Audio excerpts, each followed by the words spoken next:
ভাই মেয়েটা তো অনেক বেশি চিল্লাচ্ছে, কি করব এটাকে? ঘুমের ওষুধ খেলে মানুষ যেমন ঘুমিয়ে পড়ে, ঠিক তেমন ভাবে ঘুমের একটা ওষুধ দিয়ে দিত। ভাই এখানে ঘুমের ওষুধ পাবো কোথায়? আরে বোকা, ঘুমের ওষুধ মানে হচ্ছে পিস্তলের বুলেট। আগে আমাদের কাজ শেষ করি, তারপর একটা বুলেট খরচ করে মেয়েটাকে ফেলে দিয়ে যাব। রাকিবের কথা শুনে নুসরাত নামের মেয়েটা ভয় পেয়ে যায়। সকালের দিকে বন্ধুদের সাথে ঘুরতে এসে নুসরাত রাস্তা হারিয়ে ফেলে, আর এই ছেলেগুলো তাকে কিডন্যাপ করে এখানে নিয়ে আসে। এতক্ষণ নুসরাত জ্ঞানহীন অবস্থায় ছিল। কিছুক্ষণ আগে যখন তার জ্ঞান ফিরে, তখন সে নিজেকে এমন খারাপ অবস্থায় দেখে জোরে চিৎকার দিয়ে ওঠে। নুসরাত ঢাকার সবচেয়ে ধনী বিজনেসম্যানের একমাত্র মেয়ে। নুসরাতের বাবা তাকে অনেক ভালোবাসে, তাই তিনি নুসরাতের সকল প্রকার আবদার পূরণ করার চেষ্টা করে। আজ বন্ধুদের সাথে ঘুরতে যাওয়ার জন্য বায়না করেছে, তাই তার বাবা নুসরাতকে অনুমতি দিয়ে দেয়। ঘুরতে সে এমন বিপদে পড়বে বুঝতে পারেনি নুসরাত। এমন আধার রাতে আবারও অবিচ্ছিন্ন ভয়ঙ্কর জঙ্গলের মধ্যে চারটা ছেলে নুসরাতের দিকে লোভনীয় দৃষ্টিতে তাকিয়ে আছে। হয়তো আজই তার এই পৃথিবীর শেষ দিন, এটা ভাবতেই নুসরাতের অজস্র ভয় মনের ভিতর ভর করে। নুসরাত সব আশা ছেড়ে দিয়ে নিজেকে বিলিয়ে দিতে প্রস্তুত হয়ে আছে। সে জানে এই গহীন অন্ধকার জঙ্গলে তাকে রক্ষা বা বাঁচানোর মতো কেউ নেই। হঠাৎ একটা ছেলে এসে নুসরাতের শরীরে হাত দেয়। নুসরাত কেঁপে ওঠে। জীবনের প্রথম কোনো ছেলে খারাপভাবে হাত দেওয়ার চেষ্টা করছে তার শরীরে। অহেতুক ছেলেগুলোকে আটকানোর কোনো মানেই হয় না। নুসরাত জানে বাধা দিলেও কোনো কাজ হবে না, তাই সে আর কোনো জোরাজোরি করে না। আরেকটা ছেলে নুসরাতের শরীর স্পর্শ করতে যাবে, তখনই পিছন থেকে কেউ মোটা একটা শক্ত গাছের ডাল দিয়ে ছেলেটার মাথায় মারে। ছেলেটার মাথা থেকে রক্ত বের হতে থাকে। সে তার হাত দিয়ে রক্ত বন্ধ করার বৃথা চেষ্টা করে। হঠাৎ এরকম একটা আগন্তুকের আগমন বুঝতে পারছে না কেউ। তাদের যেন বিশ্বাস হচ্ছে না এত গভীর রাতে অন্ধকারের জঙ্গলে কেউ নুসরাতকে বাঁচাতে আসবে। এই, কে তুই? এত রাতে এমন অন্ধকার জঙ্গলে কি করিস তুই? একই প্রশ্ন তো আমারও। তোরা চারটে ছেলে আর একটা মেয়ে এত রাতে এখানে কি করিস? আমরা যাই করি না কেন, এটা জিজ্ঞেস করার তুই কে? যদি জান নিয়ে বাসা যেতে চাস তাহলে এক্ষুনি এখান থেকে চলে যা। আমি বাসা থেকে বের হওয়ার আগে মাথায় কাফনের কাপড় মাথায় পরে বের হই। মৃত্যু ব্যাপার না। জীবনে আত্মপ্রকাশ এবং অস্তিত্বের বিকাশ তার চঞ্চল গতির মধ্যে বহমান। মানব জীবন সংগ্রাম মুখর। জীবনে বাঁকে বাঁকে রয়েছে মরণগুলি। এই জীবন থেকে পালন মানে জীবনের ব্যর্থতা ডেকে আনা। জন্ম মৃত্যু দেহে মিলে জীবনের খেলা, কিন্তু মৃত্যুর বিভীষিকা নৌরস্যের গাঢ় তমাশাকে জয় করে আলোকিত আনন্দ ক্ষেত্র রচনায় জীবনের ধর্ম। তুই তোর মরার সেকেন্ড গুনতে শুরু কর। এই, তোরা যা তো, ছেলেটাকে শেষ করে দিয়ে আয়। শূন্য হাতে দুইটা ছেলে আগন্তুক তার দিকে এগিয়ে আসে। আগন্তুকটা মুচকি সে পিছন থেকে M500 বের করে পরপর দুইটা গুলি চালায়। বুলেট দুইটা যেয়ে ছেলেগুলোর কপালে লাগে। নিস্তব্ধ হয়ে মাটিতে লুটিয়ে পড়ে ছেলে দুইটা। কপাল থেকে গড়গড়িয়ে রক্ত পড়তে থাকে। আগন্তুকটা হালকা নিচু হয়ে পিস্তল কিছু অংশ রক্ত লাগিয়ে নাক দিয়ে শুকতে থাকে। রক্তটা যেন তার অনেক প্রিয়। আগন্তুকের এমন ডেভিল মার্কা রূপ দেখে ভয় পেয়ে যায় রাকিব। রাকিবের প্যান্টের পকেটে থাকা ছোট ছুরিটা বের করে সে হাতে নেয়। নুসরাত পাশেই দাঁড়ানো ছিল, যার কারণে রাকিব বাম হাত দিয়ে তাকে কাছে টেনে গলায় ছুরিটা ধরে রাখে। রাকিব ভয়ে ঘেমে একাকার হয়ে গেছে। তার কাছে মনে হচ্ছে তার সামনে মৃত্যুর দূত দাঁড়িয়ে আছে। নিজের জীবন বাঁচানোর জন্য নুসরাতকে রাকিব ব্যবহার করছে, যদি তার নিজের প্রাণটাও বেঁচে যায়। দেখ, তুই পিস্তলটা হাত থেকে নিচে ফেলে দে, নয়তো এই মেয়েটাকে আমি মেরে দেব। মেরে দে মেয়েটাকে, তাতে আমার কি? মেয়েটা তো আমার কিছু হয় না, তাহলে কেন আমি তাকে বাঁচাবো? আমার মানুষের রক্তের গন্ধ অনেক বেশি পছন্দ। মানুষ খুন করাটা আমার পেশা, আর রক্তের গন্ধটা আমার নেশা। তুই মেয়েটাকে না মারলেও আমি আমার পিস্তল দিয়ে তাদের দুইটাকে মেরে দেবো। তুই কি পাগল হয়ে গেছিস? তোর সামনে একটা মেয়ে বিপদের মুখে দাঁড়িয়ে আছে আর তুই তাকে বাঁচাবি না? কেমন মানুষ তুই? আমি এক্ষুনি ছুরিটা চালিয়ে দেবো কিন্তু। তোকে প্রথমেই বলছি মেয়েটাকে আমি চিনি না, তাহলে কেন আমি তাকে সাহায্য করব? তুই ছুরিটা চালিয়ে দি। রাকিব ছুরিটা নুসরাতের গলায় যত কাছে নিচ্ছে তত তার ঘামের পরিমাণ বেড়ে যাচ্ছে। হিমেল বাতাসে পরিবেশটা ঠান্ডা হয়ে আছে, কিন্তু রাকিবকে যেন কেউ অন্ধকার রুমে আটকে দিয়ে চলে গেছে। তাকে দেখে এটা মনে হচ্ছে ছুরির ধারালো অংশটা নুসরাতের গলায় স্পর্শ করেছে। সেটা বেশি ধারালো, যার কারণে হালকা স্পর্শ করাতেই নরম চামড়া থেকে রক্ত বের হয়ে শুরু হয়েছে। রাকিবের চোখের ফোকাসটা আগন্তুকটার ওপর, হাতটা যেন কন্ট্রোল হারিয়ে ফেলেছে। এবার বেশি দূর গতিতে রাকিব ছুরিটা নুসরাতের গলায় চালাবে, তখনই একটা বিদঘুটের শব্দ হয়। হু শব্দটা অগন্তুকের পিস্তল থেকে 2টা গুলি বের হওয়ার শব্দ। অতি দ্রুত গতিতে অগন্তুক গুলিটা চালায়। গুলিটা বের হওয়ার শব্দে আশেপাশে গাছে বসে থাকা পাখিগুলো উঠে যায় আকাশ পানে। 2টা বুলেটই দিয়ে রাকিবের কপালে লাগে। পিছনের দিকে চিত হয়ে পড়ে যায় রাকিব। চোখ জোড়া এখনো খোলা। সে সোজা হয়ে বসতে চাইলো, কিন্তু তা আমরা পারলো না। প্রবল ভয় আর অস্থিরতা গ্রাস করেছে রাকিবের ভিতর। তার শ্বাস ভারী হয়ে আসছে। মুখটা হা করে কি যেন বলতে চাইলো সে, আওয়াজ থেমে গেছে। মুখটা বন্ধ হয়ে এলো, চোখ যারা এখনো খোলা, দৃষ্টিটা আকাশের দিকে। রাকিবের প্রাণ পাখি এখন আকাশের দিকে। আগন্তুকটা নুসরাতকে হাতের ইশারায় আসতে বলে। নুসরাত বাধ্য মেয়ের মতো করে আগন্তুকের পিছনে পিছনে যেতে থাকে। আপনি আমার অনেক বড় উপকার করছেন। আমি কি বলে আপনাকে ধন্যবাদ দেব সেটা বুঝতে পারছি না। আপনার জন্য আজ আমি বেঁচে গেছি, আমার সতীত্বটা বেঁচে গেছে। আমি আপনার প্রতি চির কৃতজ্ঞতা স্বীকার করছি। হঠাৎ পিছন থেকে নুসরাতের এমন কথা শুনে আগন্তুকটা পিছনে তাকিয়ে শব্দ করে হেসে বলে, কর্তব্য পালনের মধ্যেই মানব জীবনের গুরুত্বপূর্ণ পরিচয় প্রকাশ পায়। জীবনের সকল কর্মকাণ্ডের মধ্যে কর্তব্যকে অগ্রাধিকার দিতে হয়। বিশ্বজগতের কিছু দায় দায়িত্ব সম্পাদনের জন্যই মানুষকে সৃষ্টি করা হয়েছে। মানুষ যতদিন পৃথিবীতে অবস্থান করবে ততদিন তাকে কর্তব্য পালন করতে হবে। কর্তব্যের কাছে ভাই বন্ধু কেউ নাই। আপনি আমার অনেক বড় উপকার করেছেন, যদি আরেকটা উপকার করে দিতেন। জি অবশ্যই, বলেন আর কি উপকার করতে পারি আপনার জন্য? আসলে আমি আমার কিছু ফ্রেন্ডদের সাথে ঘুরতে এসেছিলাম। রাস্তা ফুল করে অন্য রাস্তায় চলে আসি আমি। তখনই সেই ছেলেগুলো আমাকে কিডন্যাপ করে এখানে নিয়ে চলে আসে। আপনি যদি আমাকে বাসায় যাওয়ার একটা ব্যবস্থা করে দিতেন। আগন্তুকটা নুসরাতকে নিয়ে রওনা দেয় তাদের গন্তব্যের উদ্দেশ্যে। আঁকাবাঁকা রাস্তা পাশ দিয়ে চলে গেছে হাওর। এমন নিশিরাতে 2টা যুবক যুবতী একই বাইকে বসে আছে। কিছুক্ষণ আগেই তাদের দেখা, কিন্তু এখন মনে হচ্ছে তারা দুজন দুজনকে কত আগে থেকে চেনে। সকাল 8টা। রাফির ঘুম ভাঙে। কাল রাতে ভালো করে ঘুমাতে পারেনি রাফি। এখন সকাল সকালই টনি এসে রাফির ঘুমটা ভাঙিয়ে দেয়। বাসাটা অনেক পুরনো, কিন্তু ভিতর দেখলে মনে হয় না বাড়িটা এত পুরনো। দোতলায় বাসাতে রাফি, টনি আর কিছু কাজের লোক থাকে। নাস্তা করার জন্য রাফি নিচে এসে দেখে টনি আর কাজের লোকগুলো টেবিলে খাবার সাজিয়ে বসে দাঁড়িয়ে আছে। এটা তাদের প্রতিদিনের নিয়ম। রাফিকে সম্মান দেখানোর জন্য সবাই প্রতিদিনের এভাবে দাঁড়িয়ে থাকে। রাফি মুচকিসে চেয়ারটা টান দিয়ে খেতে শুরু করে। কিছুক্ষণ পর রাফি লক্ষ্য করে যে টনি এক মনে চেয়ে আছে তার দিকে, আর কোনো কিছু বলার অধীর আগ্রহ নিয়ে দাঁড়িয়ে আছে। এটা বুঝতে পেরে রাফি নিজে থেকে বলে, কি রে টনি, আমার দিকে এরকম করে চেয়ে আছিস কেন? মনে হচ্ছে কিছু বলতে চাস আমাকে। আসলে ভাই, আপনি তো জানেন আমি আপনাকে অনেক সম্মান করি। আপনার অনুমতি ছাড়া কি আমি আপনাকে বলতে পারি? যদি অনুমতি দেন তাহলে বলবো। বলে ফেল, কি বলবি, তবে যেটাই বলিস না কেন সেটা যেন খারাপ কিছু না হয়। ভাই, আপনি যে একটা সিদ্ধান্ত নিয়েছেন ছদ্মবেশ নিয়ে ঢাকা বিশ্ববিদ্যালয়ে ভর্তি হবেন, এটার কি দরকার ছিল? আপনি অযথা কষ্ট করবেন কেন? আমি না হয় ছদ্মবেশ নিয়েই ভর্তি হই। রাফি কোনো কাজ করার সিদ্ধান্ত নিলে তা আগে থেকেই সাজানো হয়ে থাকে। আমি চাই না আমার আসল পরিচয় কেউ জানুক, তাই ছদ্মবেশ নিয়ে আজই ভার্সিটিতে যাব। তুই সবকিছুর ব্যবস্থা কর। রাফির খাওয়া প্রায় শেষ। টেবিলের থেকে উঠে দাঁড়ায় সে। সামনে সোফার উপরে থাকা সিগারেট প্যাকেট আর লাইটার নিয়ে উপরে উঠতে উঠতে সিগারেট জ্বালায়। সিগারেটটা নিয়ে তার রুমের বেলকুনিতে এসে দাঁড়ায়। এখন থেকে শহরটা প্রায় বেশ ভালোই বোঝা যায়। সিগারেটের বিষাক্ত ধোঁয়াগুলো মুক্ত বাতাসের সাথে মিলিয়ে দেয় আকাশ পানে। আজ যেন রোদ্রের তাপটা একটু বেশি।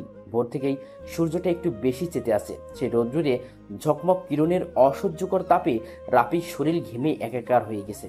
সেই ঘামন্ত শরীর নিয়ে ঢাকা বিশ্ববিদ্যালয় ক্যাম্পাসে প্রবেশ করে রাফি। গুটি গুটি পায়ে গেট দিয়ে প্রবেশ করে ভার্সিটির নতুন একটা ছেলে, যার নাম রাফি। পরনে তার সাদা কালারের ফুল হাতার একটা শার্ট, বুকের বোতামটা লাগানো চকলেট কালারের ঢিলে ঢালা একটা প্যান্ট, পায়ে একজোড়া কম দামি চটি, চোখে মোটা ফ্রেমের স্টুডেন্ট চশমা, মাথা ভর্তি লম্বা লম্বা কালো চুল পাশ দিয়ে কাটিং করে সিটি কাটা, মুখটা শ্যামলা বর্ণের উজ্জ্বল। চশমা পড়ার কারণে রাফিকে কেমন যেন বোকা বোকা লাগছে। কম বেশি অনেক স্টুডেন্ট নতুন এই ছেলেটার দিকে তাকিয়ে আছে, বোঝার চেষ্টা করছে কে এই ছেলে। বছরের মধ্যের দিকে এসেছে ভার্সিটিতে, আর আগে কখনো এমন বোকা ছেলে ক্যাম্পাসে আবির্ভাব হয়নি। সবার কাছে রাফির হাস্যকর মনে হচ্ছে। রাফি আশেপাশে তাকিয়ে ভার্সিটির বিশাল মাঠটা জোরে রয়েছে সবুজ রঙের সমাবেশ। মাঠের কোথাও কোথাও বসে আছে কিছু যুবক যুবতী, যারা নিজেদের প্রেম আলাপ নিয়ে ব্যস্ত, আর কিছু স্টুডেন্ট তাদের অহেতুক কথোপকথন নিয়ে ব্যস্ত। এই শহরের সবারই ব্যস্ততা বিরাজমান। কেউ ক্ষুধার তাড়নায়, কাজের সন্ধানে ঘুরে বেড়ায় ব্যস্ত শহরে। এক মুঠো ভাতের আশায় অপেক্ষা প্রহর গুনতে হয় তাদের। কিন্তু এই শহর কি দেয় তাদের শূন্য হাতে ফিরিয়ে? দেয় তাদের? যাদের ঝুড়ি ঝুড়ি টাকা আছে, ক্ষমতা আছে, সবাই তার পিছনেই পড়ে আছে। রাফি আরেকটু সামনে এগিয়ে যায়। কিছু ছেলে বাইকের উপর আরাম করে বসে বসে সিগারেট ফুঁকছে। আর সামনে দিয়ে যে মেয়েগুলো যাচ্ছে সবার মুখের উপর ভিতর থেকে ছাড়া সে বিষাক্তগুলো নিক্ষেপ করছে। রাফি তাদেরকে পাশ কাটিয়ে চলে যাবে, তখনই বাইকের উপর বসা আরাফ নামের ছেলেটা রাফিকে ডাক দেয়। রাফি পিছন ফিরে দাঁতগুলো বের করে বোকার মতো একটা হাসি দিয়ে ছেলেগুলোর সামনে যেয়ে দাঁড়ায়। ছেলেগুলো রাফির দিকে মজার দৃষ্টিতে তাকিয়ে বলে, কিরে, কি নাম তোর? রাফু না, রাফি আমার নাম। রাফি নামটা ঠিক আছে, কিন্তু রাফু উচ্চারণ করিস কেন? রাফু ভাইকে চিনিস তুই? না না না না, আমি কোনো রাফু ভাইকে চিনি না। কে রাফু ভাই? তুই এমন করে আটকাটকে কথা বলছিস কেন? মনে হয় রাফু ভাইয়ের নাম শুনে ভয় পেয়ে গেছিস। এই শহরে এমন কেউ নেই যে রাফু ভাইকে চেনে না। ছোট থেকে বড় সবার জন্য রাফু নামটা আতঙ্কের প্রতীক। ভাই, আমি সত্যি কখনো রাফু নামের কাউকে চিনি না। যদি আপনি দয়া করে আমাকে রাফু ভাইয়ের একটা ছবি দেখাইতেন তাহলে ভালো করে চিনতে পারতাম। এই দেখ সবাই কি বলে এই ছেলে, সে নাকি রাফু ভাইকে দেখবে। শালা, রাফু ভাইকে চিনতে ছবির দরকার পড়ে না, তার নামটাই যথেষ্ট। আর তুই বলছিস রাফু ভাইকে দেখবি? ভাই, আপনিও কি রাফু ভাইকে দেখেন নাই? মাদারের বাচ্চা, কতক্ষণ ধরে বলবো রাফু ভাইকে কেউ কখনো নিজের চোখে দেখেনি। উনি এমন একজন লোক যার সামনে 100 জন মানুষ মারা কোনো ব্যাপার না। তার কথায় এমপি মন্ত্রী সবাই উঠে বসে। আচ্ছা, রাফু ভাই যদি আপনার সামনে আসে তখন আপনি কি তাকে চিনতে পারবেন? এমন বোকা বোকা প্রশ্ন করিস কেন? রাফু ভাই আমাদের সামনে অহেতুক আসবে কেন? আর আসলেও আমি চিনতে পারবো।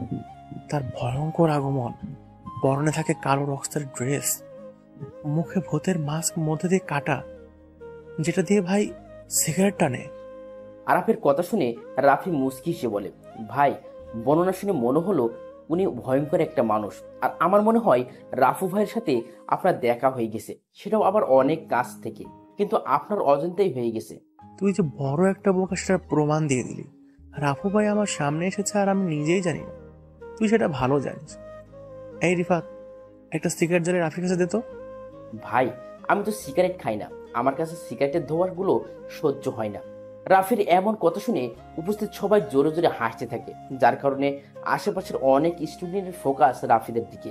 রিফাত পকেট থেকে একটা সিগারেট প্যাকেট আর একটা লাইটার বের করে সিগারেটের আগুন জ্বালায়। ডান হাত দিয়ে সাবধানে সিগারেটটার রাফির ঠোঁটের কাছে নিয়ে আসে। এটা দেখে রাফি পিছাতে থাকে। সিয়াম নামের ছেলেটা পিছন থেকে রাফিকে আটকে দেয়। রিফাত জোর করে রাফির ঠোঁট সিগারেটটা লাগিয়ে দেয়।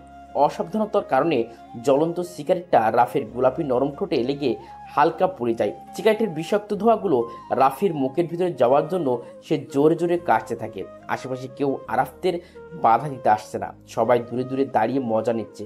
রাফি নিজেও কল্পনা করতে পারছে না যে আজকের ভার্সিটির প্রথম দিনই তাকে এমন হেনস্থ হতে হবে। রাফি মাথাটা নিচু করে দাঁড়িয়ে আছে। তুই দেখি অনেক বোকা, ভার্সিটিতে পড়ে কোনো সিগারেট আনতে পারিস না। তোকে ভার্সিটিতে নতুন দেখছি, কোন ইয়ারে পড়িস? রাফি মাথাটা নিচু করেই আস্তে আস্তে জবাব দেয়, ভাইয়া, আমি 2য় বর্ষে ভর্তি হয়েছি। তুই তো তাহলে আমাদের সবার জুনিয়র। এখন থেকে প্রতিদিন আমার সাথে দেখা হলে সালাম দিবি। আর তুই হয়তো আমার পরিচয় ভালো করে জানিস না।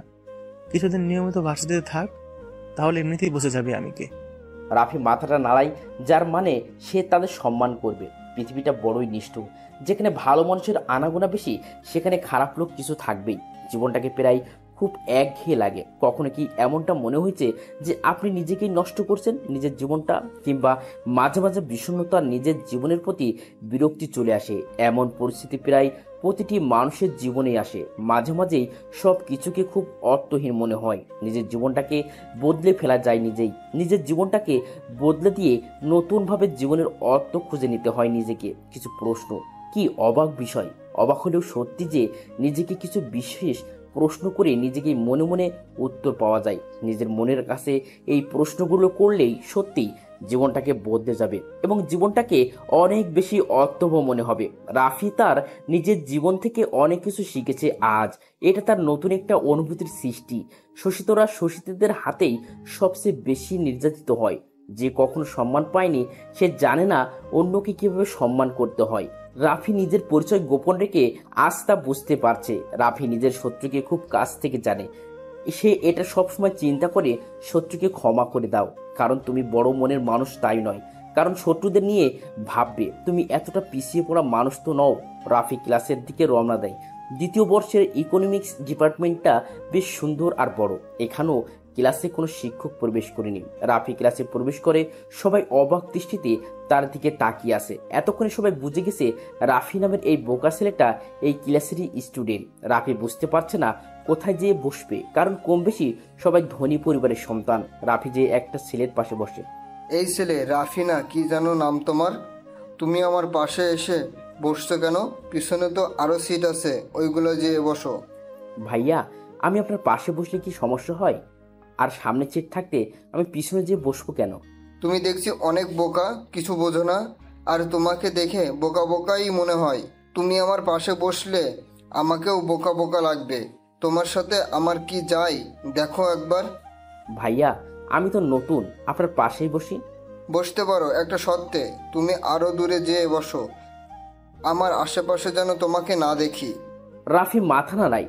সে বসে বসে চিন্তা করছে পৃথিবীতে সব থেকে নির্লজ্জ হলো মানুষের মন। কিছু কিছু মুহূর্তে মানুষ খুব একা হয়ে যায়, যার মনের অবস্থা বোঝার ক্ষমতা কারো থাকে না। জীবন তো বহমান নদী, থেমে থাকে না। অনেক কিছু আশা থাকলেও পাওয়া হয় না। আশাগুলো পরে থাকে, শুধু স্মৃতি হয়। জীবনের অনেক কিছু যায় হারিয়ে। রাফি তার অতীত নিয়ে বেশ গম্ভীরভাবে চিন্তা করে। জীবন আসে, জীবন ভাসে অজানা স্রোতে, তবুও জীবন এগিয়ে চলে আশার লক্ষ্য পথে। রাফি তার অতীতকে নিয়ে ভাবে, কিন্তু ভবিষ্যৎকে ঠিকই সুন্দর করার চিন্তা করে। জীবনের কোনো একটা সময় মানুষ নিজেকে খুব অসহায় ভাবে, যেটা রাফি পিছনের দিনগুলোতে ফেস করেনি। এখন তার সামনে সেই ভয়ঙ্কর অতীত ভেসে ওঠে।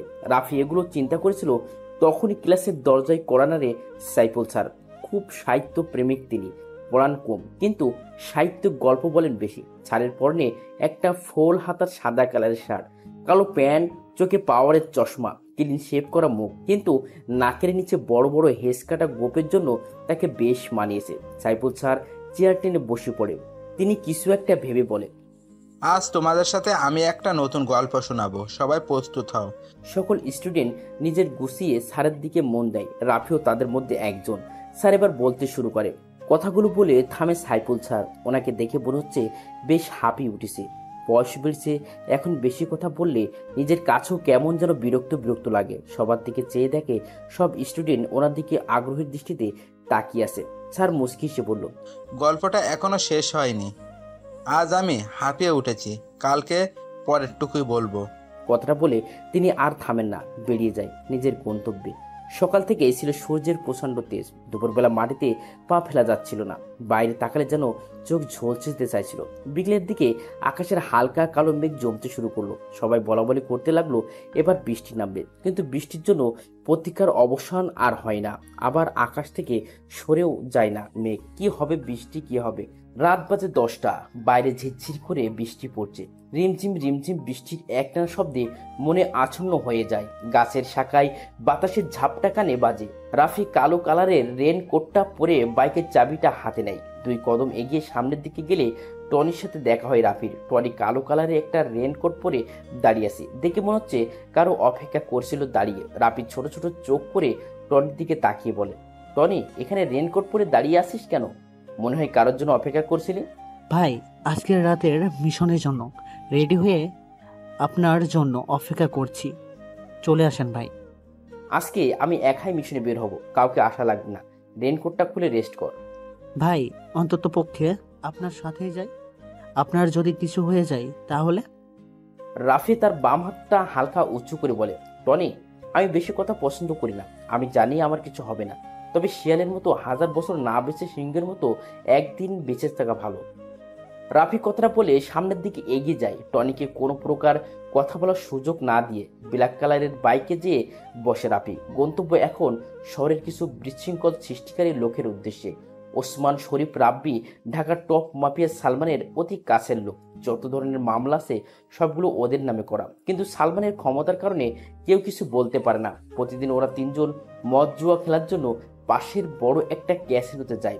আজকে মনে হয় বেশি মদ খেয়ে ফেলেছে, তাই হেলে দুলে হাঁটতে হাঁটতে বাসার উদ্দেশ্যে রওনা দেয়। হালকা হালকা ঝিরঝির বৃষ্টি পড়ছে, তাই ওরা 3 জন একটু জোরে জোরে গতিতে পা চালায়। হঠাৎ তারা দেখতে পায় রাস্তার মাঝে বাইকের ওপর আরাম করে বসে সিগারেট ফুঁকছে কোনো এক অচেনা আজানা আগন্তুক। তিনজনের মধ্যে সবচেয়ে বেশি ঝামেলা পছন্দ করে ওসমান। ওসমান একটু এগিয়ে যায় আগন্তুকের দিকে। ওসমানের শরীরটা কাক বেজা, মুখে কালো কালারের স্টাইল করা দাড়ি থেকে টুপটুপ করে পানি ঝরছে। বৃষ্টির পানির জন্য সবার নেশা কেটে গেছে। ওসমান আগন্তুকের কাছে চলে এসেছে। আগন্তুকটার পরনে কালো কালারের রেনকোট, মুখে ভূতের কাটা মাস্ক, যেই অংশ দিয়ে সেই নিকোটিনের ধোঁয়া উড়াচ্ছে। আজকে এই ব্যস্ত শহরটা কেমন যেন নিস্তব্ধতা বিরাজ করছে। কোথাও কোনো মানুষের আনাগোনা দেখা যাচ্ছে না। হয়তো বৃষ্টির আমেজ থাকার জন্য সবাই ঘরে অবস্থান করছে। দূর থেকেই ল্যাম্পপোস্টের ঘোলাটে আলো দিচ্ছে। পিচ ঢালা রাস্তাটা আজ বৃষ্টির পানিতে বিদঘুটে কালো আকৃতি ধারণ করেছে। আগন্তুকের হাতে থাকা সিগারেটটা শেষ হয়ে গেছে। সিগারেটের না পুড়ে অংশটুকু ভেজা রাস্তার উপর ফেলে দেয়। রেনকোটের পকেট থেকে আরেকটা সিগারেট আর লাইটার বের করে সিগারেটে আগুন ধরাবে তখনই ওসমান তার ডান হাত দিয়ে আগন্তুকের হাত থেকে সিগারেটের আর লাইটারটা কেড়ে নেয়। আগন্তুকটা কিছু বলে না, শব্দ করে একটা হাসি দেয়। এমন হাসির শব্দ শুনে পিছন থেকে শরীফ আর রাব্বি ওসমান থেকে কিছু দূরত্বে অবস্থান করে। ওসমান বেশ গম্ভীর গলায় আগন্তুককে উদ্দেশ্য করে বলে, এই বৃষ্টির অন্ধকার রাতে তুই রাস্তার মাঝে বাইক থামিয়ে বসে বসে সিগারেট ফুঁকছিস কেন? আগন্তুক কিছু বলে না, আবার একটা বিদঘুটে হাসি দেয়। এটা থেকে পিছন থেকে শরীফ উচ্চ কণ্ঠে বলে ওঠে, কি রে, তুই এমন করে হাসছিস কেন? কে তুই? আর এখানে স্থির হয়ে বসে আছিস কেন? আগন্তুকটা এবার মুখ খুলল। আমি কি সেটা আমি নিজেও জানি না, তবে নিজের পরিচয় নিজে দিতে কেমন যেন লাগে, তাই নিজের নাম আর পরিচয়টা ছড়িয়ে দিয়েছি মানুষের মাঝে। আমি এখানে বসে আছি কয়েকটা মেহমানের অপেক্ষায়।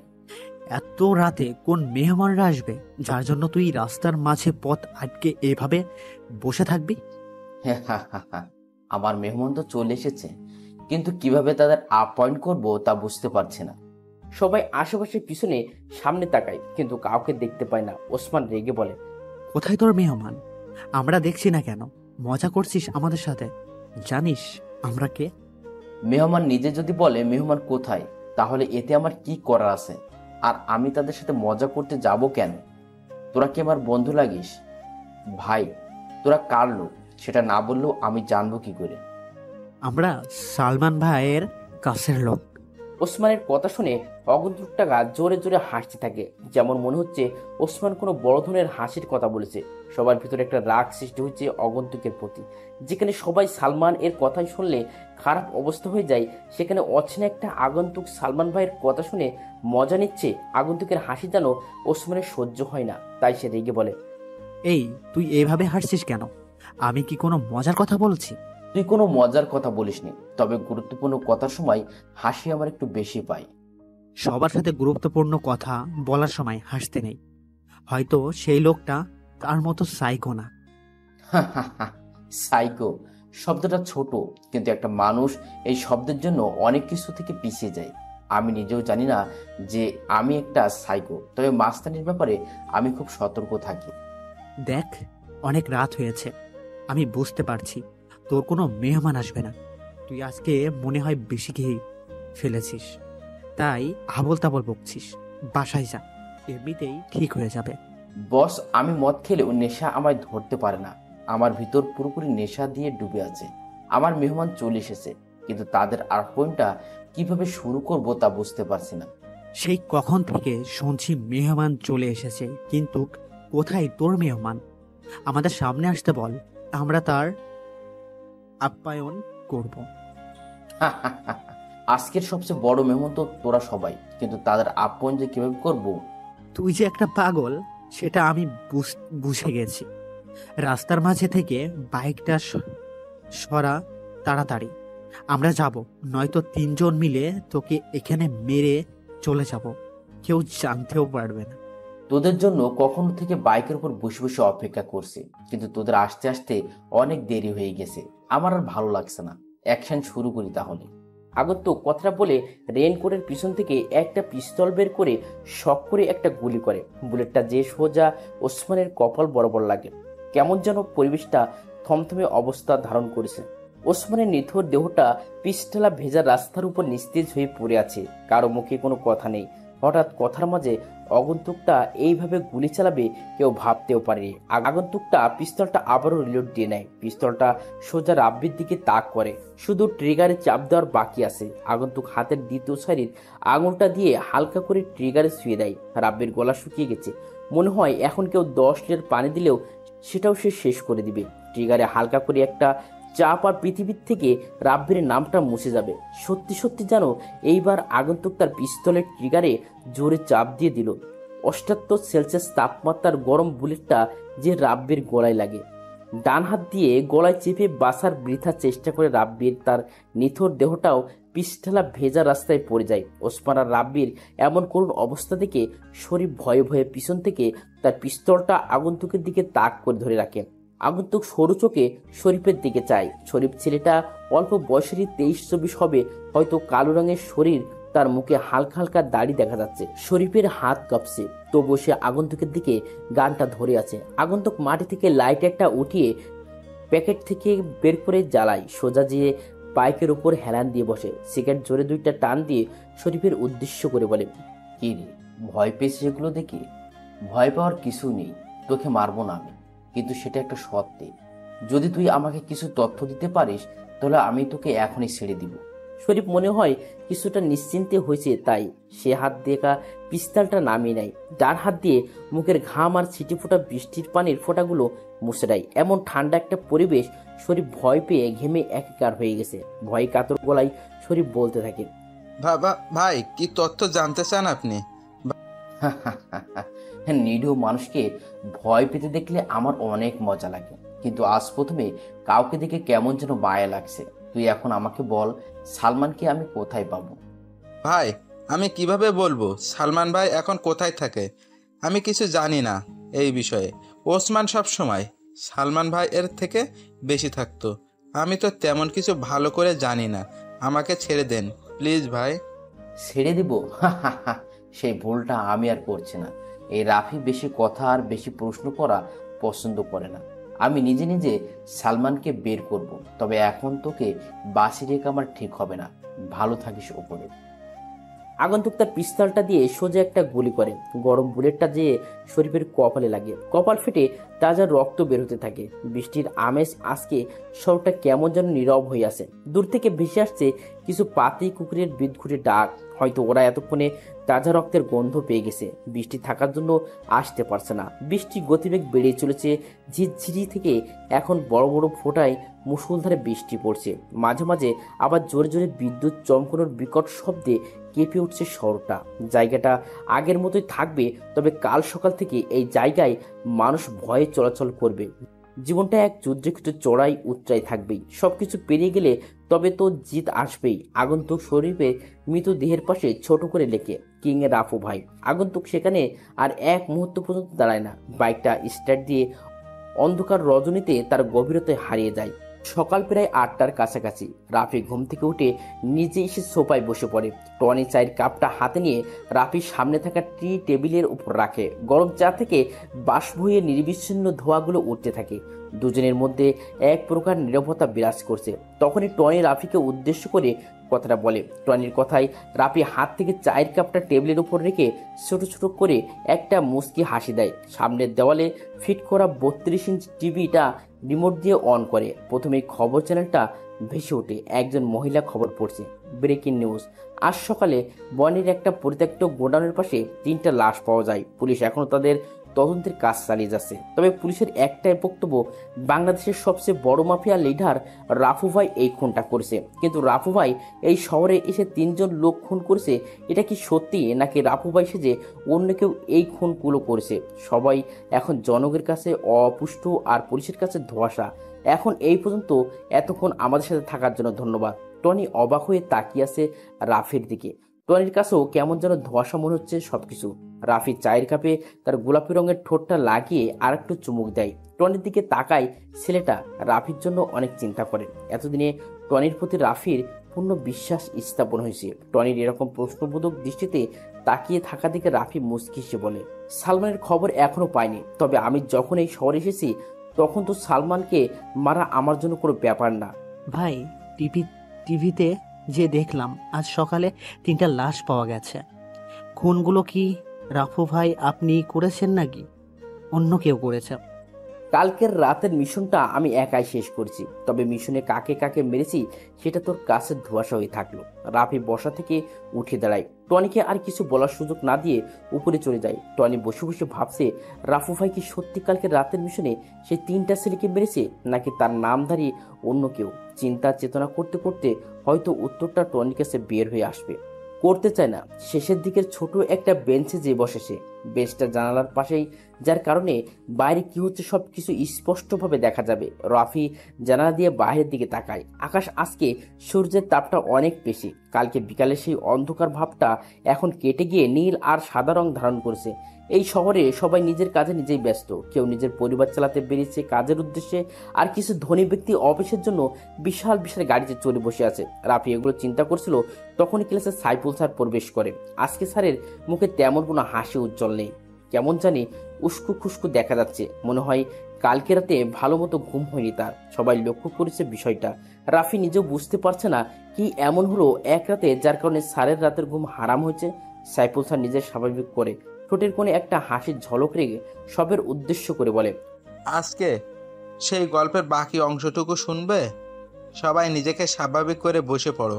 অন্যদিনের মতো আজকে স্যারের কথায় কোনো অনুভূতি হচ্ছে না। সাইফুল স্যার তো সবসময় হাসি খুশি থাকতে পছন্দ করে, কিন্তু কি হলো আজ কেউ বুঝতে পারছে না। স্যার ছোট একটা কাশি দিয়ে বাকি গল্পের অংশটুকু বলতে থাকে।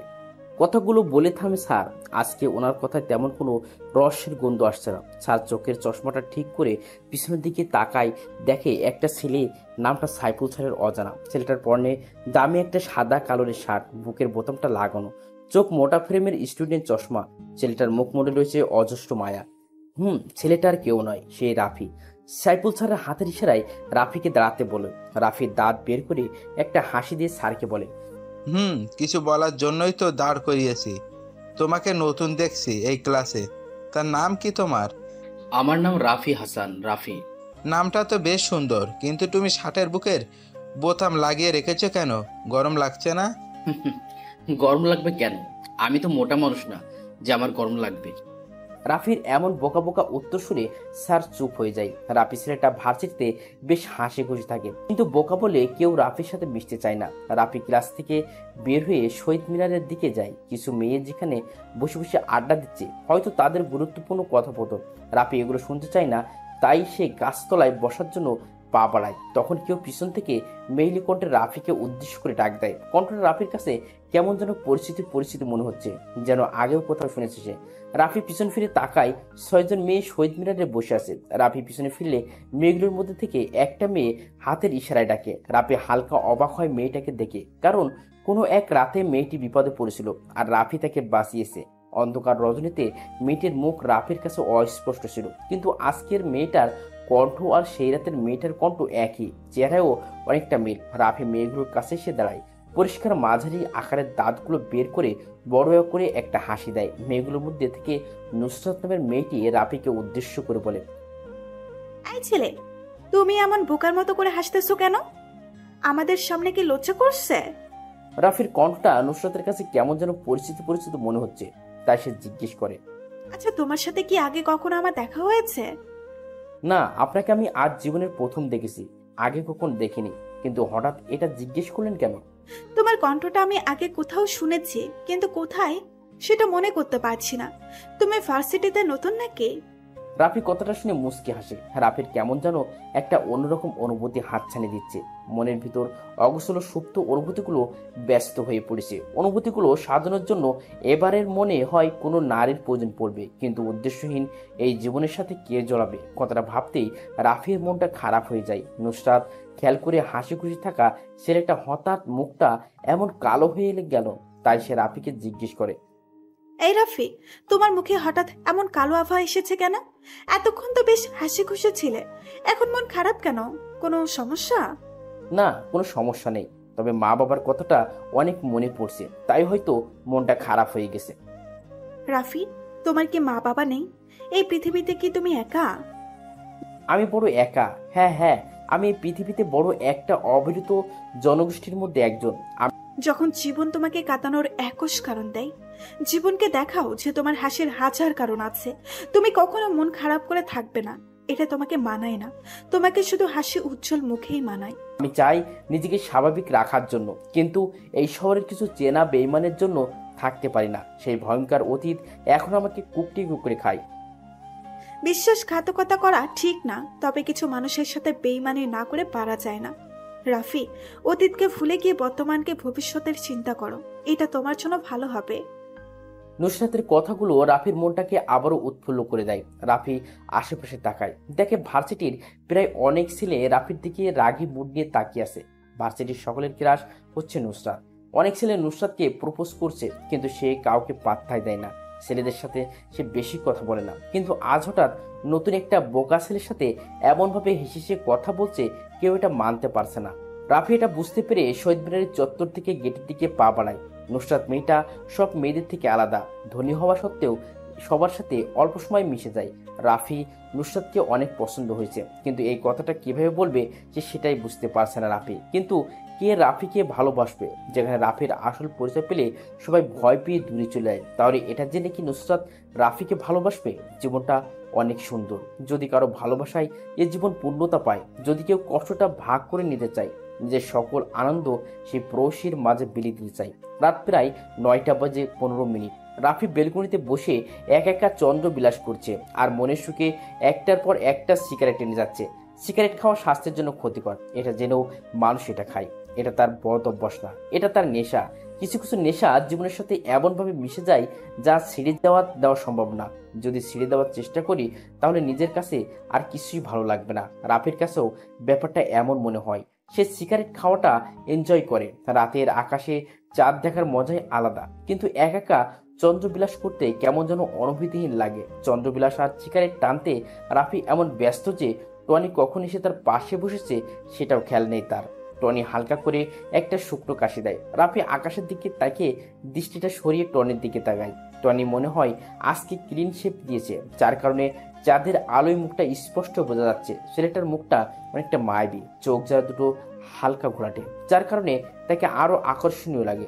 রাফি জ্বলন্ত সিগারেটে আরেকটা টান দিয়ে ধোঁয়াগুলো ছাড়তে বলে, রাফু ভাইকে কখনো দেখেছি কেউ? কি তার চেহারা শুধু তার অস্তিত্বই বোঝা যায়, আর কিছু না। তাহলে কিভাবে চিন্তা করে পুলিশ রাফু ভাইকে ধরবে? ভাই, আমার মনে হয় কি আপনার কিছুদিন মিশনে যাওয়া বন্ধ করে দিন। শহরের অবস্থা বেশি একটা ভালো না। প্রতিটা রাস্তায় পুলিশের কড়া নজরদারি চলছে। প্রত্যেকে দেখার জন্য কাজ করছে, আমি অদৃশ্য হয়ে তা করে বেড়াচ্ছি। রাফু ভাই না চাইলেই তাকে দেখার ক্ষমতা কারো নেই। আমি আল্লাহ ছাড়া কাউকে ভয় পাই না, তবে মনের ভিতরে একটা সংকোচ থেকে যায় আমার কাছের লোকগুলো যেন আমার সাথে বেইমানিটা না করে। ভাই, অনেক দিন ধরে একটা জিনিস জানার খুব আগ্রহ মনের ভিতর উতাল পাতাল করছে। আপনি যদি অনুমতি দেন তাহলে বলবো। বল, কি জিজ্ঞেস করবে আমাকে? তবে এমন কোনো প্রশ্ন জিজ্ঞেস করবে না যেটা আমার পক্ষে উত্তর দেওয়া সম্ভব না হয়। ভাই, আপনার আপন জনেরা কোথায়? কি আপনার অতীত? কে এই সালমান, যাকে মারার জন্য আপনি এত মাইন্ড গেম খেলছেন? যেখানে আপনি একটা ফোন করলে সব ঝামেলা শেষ হয়ে যায়, সেখানে আপনি নিজেই সালমানকে খুঁজে বেড়াচ্ছেন। সব কিছু আজকে আমায় খুলে বলবেন। টনির এমন প্রশ্ন শুনে কিছুক্ষণের জন্য নিস্তব্ধ হয়ে যায় রাফি। টনির মুখে আজ পর্যন্ত এমন কথা শুনেনি রাফি, কিন্তু আজ হঠাৎ নতুন করে এমন একটা প্রশ্ন করে ফেলবে ভাবতেই পারছে না রাফি। যেই কালো অতীতের কথা মনে হলে রাফি নিজেকে এই পৃথিবীতে অনেক একা মনে হয়। আজকে সেই ভয়ঙ্কর অতীত সম্পর্কে কাউকে প্রথমবারের মতো করে বলতে যাচ্ছে রাফি। কি হলো ভাই, বলবেন না আমাকে সেই অতীতের কথা? আমি জানতে চাই ভাই, বলেন আমাকে। টনির কথাই রাফির ধ্যান ভাঙে। রাফি আজকে নিজের ভয়ঙ্কর অতীত সম্পর্কে কাউকে বলে কিছুটা কষ্ট দূর করতে চায়। রাফি আরেকটা সিগারেট জ্বালায়। নিস্তব্ধ এই পরিবেশে শোনা যাচ্ছে দুজন মানুষের নিঃশ্বাস ফেলার নীরব শব্দ। আজ ঝোনাফিক উপকার মন কারণে সেই পরিচিত ডাক। রাফি নিকোটিনের বিষাক্ত ধোঁয়াগুলো ছাড়তে বলবো আজ আমি প্রথম কাউকে বলবো আমার ভয়ঙ্কর অতীত সম্পর্কে। তবে আমার অতীতের কথা শুনে কিন্তু তুই কোনো কথা বলতে পারবি না। ভাই, আপনি শুরু করেন প্লিজ, আমি আর অপেক্ষা করতে পারছি না। রাফি একটা দীর্ঘ নিঃশ্বাস ফেলে বলতে শুরু করে, সময়টা আরো 10 বছর আগের, যখন আমার বয়স 15 বছর। বাবা মা আমি, চাচা চাচি আর একটা ছোট চাচাতো ভাই নিয়ে আমাদের পরিবার ছিল। সেই পরিবারের সবচেয়ে আদরের সন্তান ছিলাম আমি। আমার বাবা আর চাচার অনেক বড় বিজনেস ছিল, শহরে অনেক নাম ডাক ছিল, শত্রুর কোনো অভাব ছিল না, হেসে খেলে জীবন পার হচ্ছিল আমার। কিন্তু হঠাৎ আমার সেই হাসি খুশির জীবনে নেমে আসে অন্ধকারের প্রতিচ্ছবি। রাতে বাবা মাকে জীবিত দেখে ঘুমোতে গেছি, কিন্তু সকালে ঘুম থেকে উঠে মা বাবার রক্ত রঞ্জিত গলা কাটা দেহ দেখে বেশ অবাক হয়ে গেছিলাম। বাকরুদ্ধ হয়ে যায়, আমি বলার মতো কিছু ছিল না আমার। অঝরে কান্না করেছি আমি। আমাকে সান্ত্বনা দেওয়ার মতো পৃথিবীতে আর কেউ ছিল না।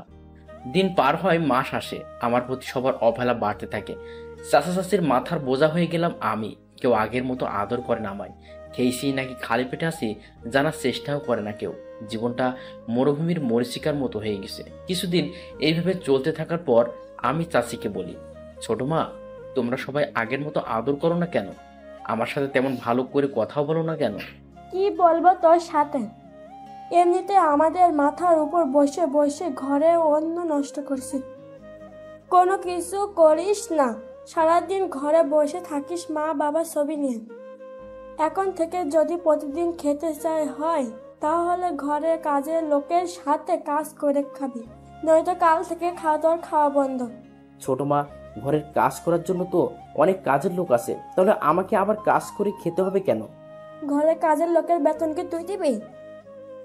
কাল থেকে বাড়িতে কাজের লোক কমানো হবে, দুজনের কাজ তুই একা করবি, এটাই আমার শেষ কথা। ছোট মায়ের কথা শুনে কি বলবো বুঝতে পারছে না। বেশ অসহায় দৃষ্টিতে তাকিয়েছিলাম আমি। এই কি সেই ছোট মা যে আমাকে প্রতিবেলা নিজ হাতে খাইয়ে দিত? আমার যেন এগুলো কিছুই বিশ্বাস হচ্ছে না।